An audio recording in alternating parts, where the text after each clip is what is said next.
Assalamualaikum warahmatullahi wabarakatuh. Selamat malam para pemirsa dan pendengar di seluruh Nusantara. Semoga kalian selalu dalam lindungan Tuhan Yang Maha Kuasa.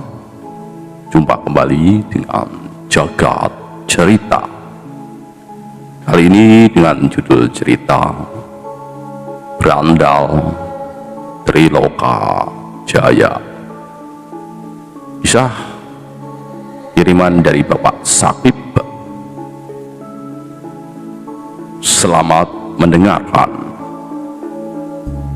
Dusun Tamping berada di lereng sebelah barat Gunung Kelut. Jika dari arah Pakuwon, posisinya terletak di timurnya. Jalan menuju Dusun Tamping selain jalannya terjal dan curam, juga tidak bisa dilewati kendaraan. Jalan setapak yang jauh dari keramaian. Rumah yang berada di sana cuma ada 3 keluarga, yaitu Jaya Laudra, Lembu Panakih, dan Mahesa Latri.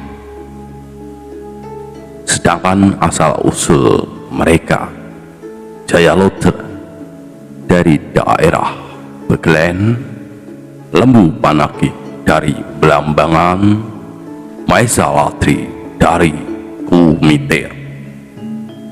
Rumah dari satu ke satunya saling berdekatan, tidak berjarak jauh, dibatasi oleh kebun-kebun. Walaupun bukan saudara ataupun keluarga, namun hubungan mereka dibilang sangat erat. Cuma disayangkan, ketiganya tidak mau hidup seperti pada umumnya. Mereka lebih suka mencari penghidupan dengan cara membegal dan mencuri, merampok, berjudi, dan mengambil hasil kebun di sawah para warga, dan tidak segan-segan menghilangkan nyawa orang lain. Gimana Kang? Kita berangkat sekarang apa nanti malam saja? Persediaan beras cuma cukup sampai besok, tanya Mahesa Latri ketika ketiganya berkumpul di ladang kosong belakang rumah mereka. Lembu Panakih yang orangnya tidak mau terburu-buru dan ahli strategi, dan merasakan akhir-akhir ini pekerjaan mereka serasa lebih sulit. Selain penjagaan di kampung-kampung semakin ketat, sekarang malah banyak yang meniru pekerjaan mereka. Berkata, kita harus waspada, jangan terlalu bernafsu. Saya dan kalian harus mencari berita dulu bagaimana keadaan di lokasi, sambil mengambil informasi itu kita bisa bergerak dengan leluasa. Kemudian sambil mengambil korek di celananya dan menyulut lintingannya. Mahesa Latri dan Jaya Laudra tidak berkata sepatah kata pun, cuma menghembuskan asap rokok dan berpikir apa yang akan dilakukan selanjutnya. Orang bertiga itu yang berada di ladang kosong itu tidak ada yang berbicara sama sekali. Semakin pusing memikirkan bagaimana caranya usaha mereka tidak ketahuan orang kampung dan rampok yang lainnya. Tembakau yang 1 plastik itu sudah hampir habis buat merokok sesorean itu bertiga. Akan tetapi sudah berjam-jam belum juga menemukan cara yang tepat untuk melancarkan aksi mereka. Sambil membetulkan sarungnya, Jaya Laudra berbicara. Menurut pendapat saya, besok pagi kita melakukan penyebaran. untuk mendapatkan informasi dulu di desa Sambi Barat, daerah kecamatan Pucang Anom. Desa di sana seperti belum pernah disambangi berandalan-berandalan itu. Selain penjagaan yang ketat, warga yang ada di sana hidupnya makmur. Lebih baik kita menyebar, berangkat berpencar. Kira-kira nanti jam 11 siang kita berkumpul kembali di pinggir desa sebelah utara. Lembu Panaki dan Mahesa Latri tidak berkata-kata. Sebentar-sebentar mengisap rokoknya dan membetulkan sarungnya yang tertiup angin berhembus bercampur menetesnya embun malam yang semakin dingin. Suara ayam jantan terdengar dari kandangnya Lembu Panaki. Kemudian mereka bertiga langsung membersihkan tempat itu. Tikar mereka gulung dan disampirkan di tiang bambu sebelah mereka. Sambil melangkah pulang, Lembu Panaki dan Mahesa Latri menyepakati pendapatnya Jaya Lodra. Kalau begitu, besok kita bawa perbekalan yang cukup untuk makan siang dan sore. Berangkatnya kita berpenampilan seperti pedagang pada umumnya, sambil keliling mencari informasi penting. Jaya Lodra berujar. Tidak berapa lama mereka sudah sampai di rumah masing-masing. Sudah hampir semalam mereka belum tidur. Baru saja merebahkan badannya, mereka sudah terlelap di alam mimpi. Panasnya matahari terasa menyengat kulit Jaya Lodra yang dari semalam tidur di halaman luar rumahnya. Istrinya tidak berani membangunkannya karena terlihat Jaya Lodra lelah sangat. Matahari terasa semakin panas di badannya. Dia terbangun dengan menggerutu. Teringat punya rencana yang digagas semalam. Bergegas Jaya Lodra bersiap-siap. Apa saja yang harus dibawanya ke desa Sambi Barat? Ketika matahari semakin meninggi, Jaya Lodra segera berpamitan dengan anak istrinya untuk berdagang di daerah Pucang Anom. Begitu juga Lembu Panaki dan Mahesa Latri sudah berangkat dari rumah mereka masing-masing. Juga diantar istri mereka sampai di depan rumah dengan alasan mau berdagang. Akhirnya mereka sampai juga di desa Sambi Barat dengan membawa berbagai macam dagangannya. Ada yang membawa kayu, ayam, dan piring. Sambil berjalan berkeliling gang-gang mereka lalui, mereka menawarkan barang dagangannya agar dikira pedagang asli. Apabila ada yang menawar barang, mereka tawarkan dengan harga yang mahal dan tinggi, dengan tujuan agar penduduk tidak jadi membelinya. Begitulah mereka mencari informasi ke seluruh desa. Mereka kelilingi.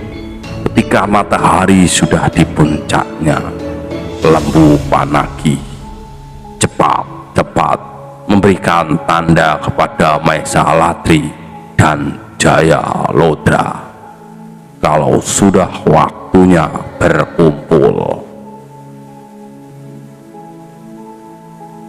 Di tempat yang agak teduh, mereka bermusyawarah dan saling menyampaikan apa saja yang diperoleh dari mencari informasi. Siapa sasaran dan waktunya, kapan dan keamanan bagaimana, dan berbagai macam untuk merencanakan aksinya agar berjalan mulus. Sampai-sampai mereka tidak sadar kalau mereka sudah sangat lapar. Kemudian bekal yang dibawa mereka buka dan dimakan bersama.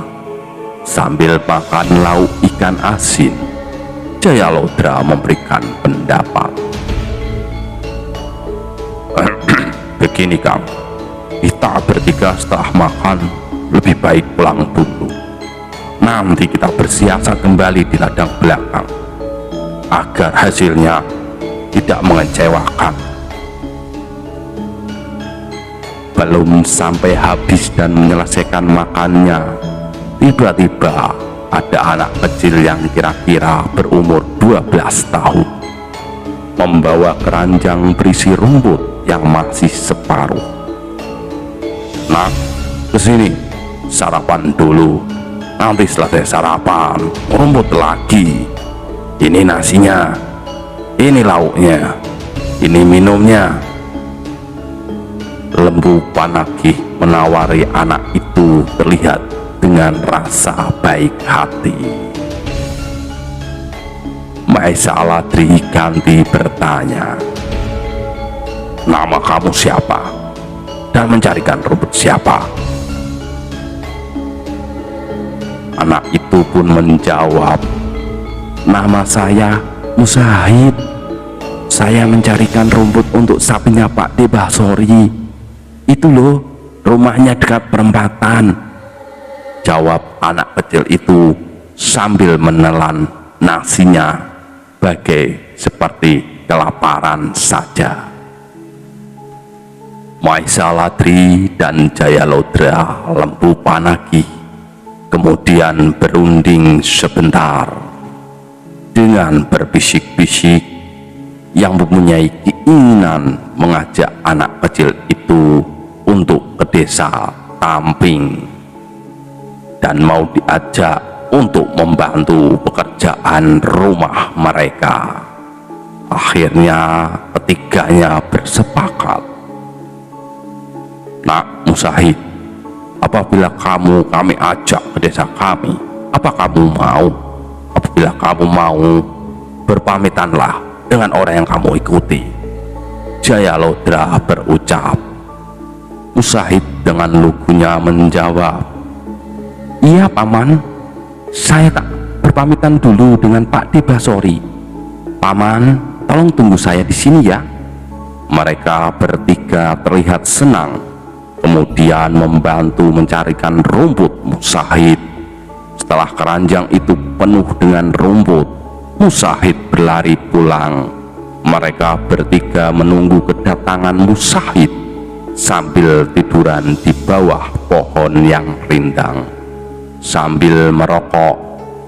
Siang itu panasnya membakar kulit, namun di bawah pohon yang rindang itu anginnya terasa sejuk, membuat seperti terkena sirup. Hampir saja mereka tertidur.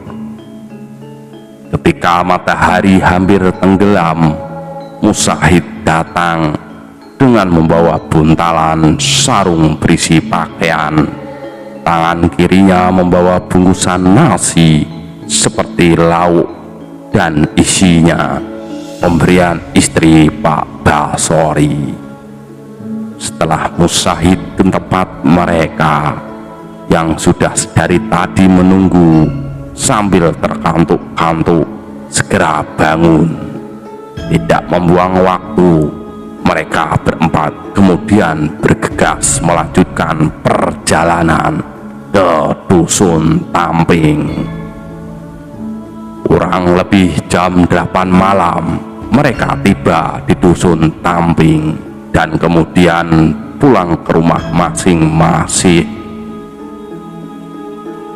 Dan Musahid ikut Jayalodra karena mereka suami istri tidak mempunyai anak, dan Musahid ingin diberikan pekerjaan merawat kambingnya yang baru saja melahirkan.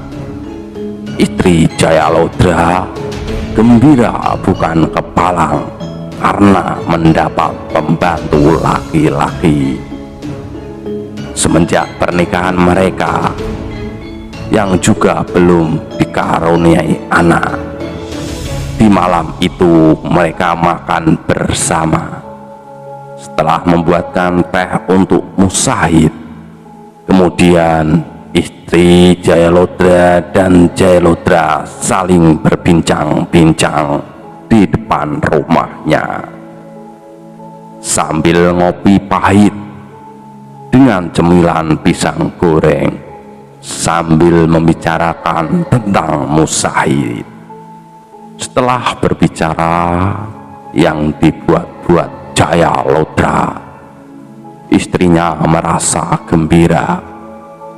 Aku senang sekali bisa membawa anak itu.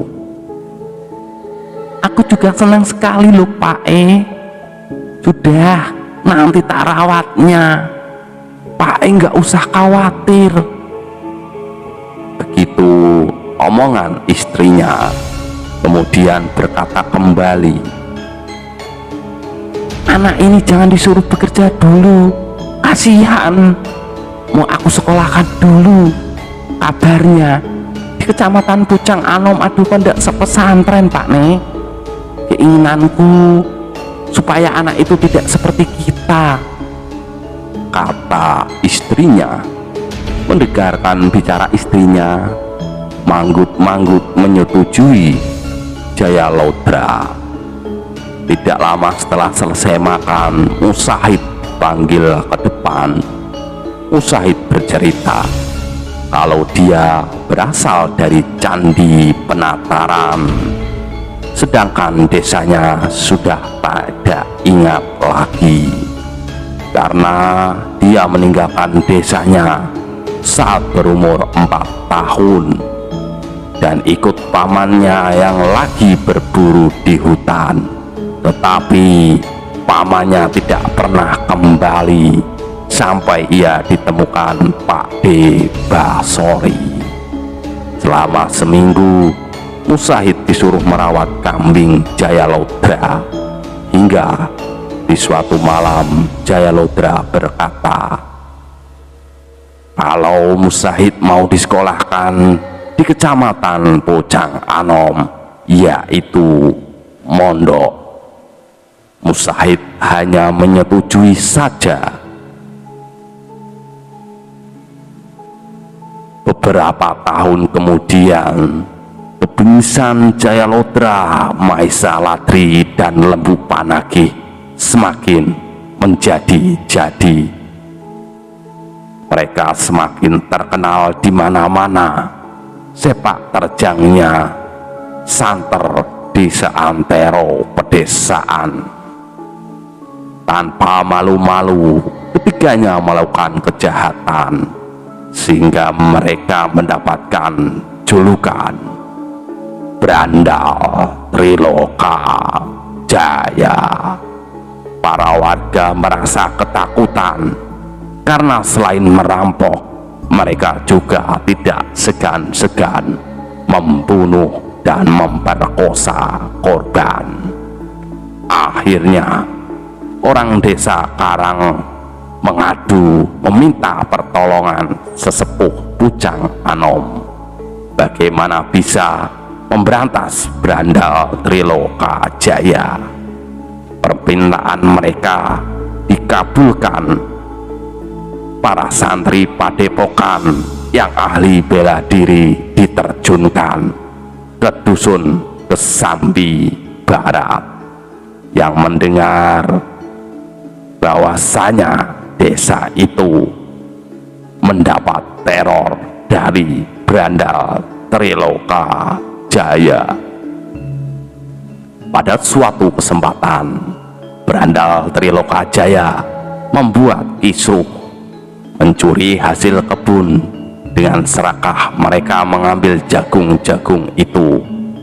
Tetapi para santri yang dari tadi sudah mengawasi mereka, kemudian mendekati mereka. "Hei, berandal Trilokajaya, jangan kamu teruskan perbuatan kalian. Pulanglah. Apa kalian mau bertarung adu kesaktian? Sini, maju satu-satu, atau kalian bertiga maju semuanya." Jayalodra begitu kagetnya, sebabnya yang sesumbar itu adalah suara Mustahid, lain tidak lain adalah anak angkatnya. Mereka bertiga yang masih di dalam tengah perkebunan jagung segera cepat-cepat mengajak pergi dari tempat itu dengan bernafas ngos-ngosan dan beristirahat di sungai yang kecil sambil mencuci muka masing-masing dan merencanakan alasan untuk istrinya. Setelah 2 bulan kejadian di dusun Kesambi Barat, Jayalodra berbicara dengan istrinya. "Bune, bagaimana kalau Mustahid anak kita minta pulang saja? Selain sudah dewasa, kan bisa bantu-bantu kita di sini. Memang sudah 10 tahun Mustahid sekolah."